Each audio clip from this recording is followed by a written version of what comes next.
कि जैसे श्री कृष्ण ने कहा हुआ है कि मनुष्य की जो धारणा है या मनुष्य का जो विचार है या जो मानव की जो चेतना है वो नीचे की ओर बढ़े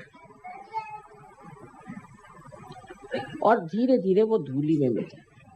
ये उन्होंने कहा नहीं, ये मैं कह रही, क्योंकि आज वो साक्षात है उसे। श्री कृष्ण ने भी जो धारणाएं रखी वो भी धूली में मिली, राम ने जो रखी वो भी धूली में मिल गई। उसके बाद जिन्होंने भी कोई धारणा रखी जो कि बिल्कुल सत्य स्वरूप थी, सत्य का ही अंग प्रत्यंग थी, वो सब धूली में मिल गई।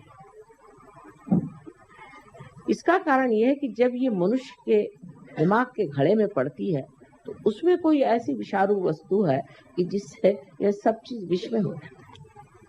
ये विषारी वस्तु क्या है जिससे इस तरह का कार्य होता है? वो है इसकी सीमाएं। हर चीज की सीमा होती है, इसी तरह बुद्धि की भी सीमा होती है और इसीलिए इस सीमा में बंद करके वो चीज घुट करके और नष्ट हो जाती है। जैसे कि अंगूर का सुंदर स्वाद वाला रस भी अगर एक घड़े में बंद कर दिया जाए तो उसमें उसकी शराब बन के उसका नशा चढ़ जाता है। उसी प्रकार मनुष्य के मस्तिष्क में जो कि सीमित लिमिटेड है, उसमें ये अनलिमिटेड चीजें डाल देने से एकदम नष्ट हो जाता है। इसका मतलब ये नहीं कि मनुष्य का मस्तिष्क ही कुछ खराब है। इसका मतलब ये है कि ये जो मस्तिष्क है इसकी सीमाएं तोड़नी होगी, इसकी सीमाएं बढ़ानी।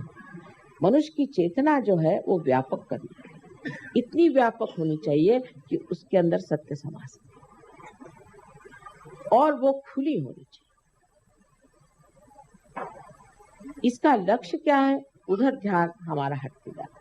जब चीज सीमित होती जाती है तो इसका लक्ष्य क्या है? उधर हमारा ध्यान नहीं जाता। हर चीज का लक्ष्य था कि मनुष्य का हित हो, और हित क्या चीज है इसमें श्री कृष्ण ने बताया कि हित वो है जो आत्मा का कल्याण करे। अब आत्मा स्वयं ही कल्याणमय है, लेकिन कल्याण करे माने आत्मा से हम लोगों का कल्याण हो। लेकिन जब आत्मा हुआ है तो हमारा कल्याण कैसे हो सकता? आज का जो नवीन वर्ष है ये विशेष बात है, क्योंकि आज की जो बात हम कर रहे हैं, आज का जो हम सहयोग का कार्य कर रहे हैं, ये हम अपने मस्तिष्क को विस्तीर्ण करें, महान करें, जिसको कि श्री कृष्ण ने कहा है कि विराट का स्थान जो है वो इस मस्तिष्क में है। इसके अंदर उसके उन जड़ों को हम जागरूक कर रहे हैं। वो जड़ें जागरूक होने से ही सत्य को पूरी तरह से अंदर शोषित कर सकते हैं, एब्सॉर्ब कर सकते हैं। मनुष्य की जो सीमित प्रकृति है वो खुल जाए।